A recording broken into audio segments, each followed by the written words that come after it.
వంకాయ పచ్చడి వేసుకుని ఉప్పుడు పిండి తింటూనో ఉండలు ఉండలుగా ఉప్మాలు తింటూనో కండలు రావు.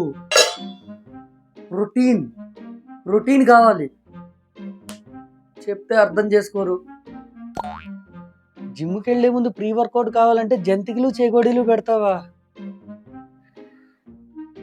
కార్బ్స్ కావాలి దానికి, కనీసం చిలకడ దుంప ఉడకబెట్టి పెట్టు. చెప్తే అర్థం చేసుకోరు. ఇన్ని నియమాలు ఇన్ని ఉపవాసాలు చేస్తే బాడీ కాదు నీరసం వస్తుంది. ఎడిషనల్గా గ్యాస్ట్రిక్ ప్రాబ్లం కూడా వస్తుంది. చెప్తే అర్థం చేసుకోరు. బ్రాహ్మలు అయితే బాడీ పెంచకూడదని భారత రాజ్యాంగంలో రూల్ ఏం లేదు. పైగా పౌరహిత్యం చేసేవాళ్ళు అంటే చొక్కా ఇప్పుకుని చేసే ప్రొఫెషన్ కదా, కాస్త బాడీ ఉంటే చూడముచ్చటగా ఉంటుంది.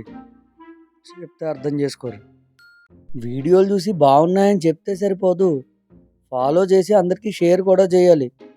చెప్తే అర్థం చేసుకోరు.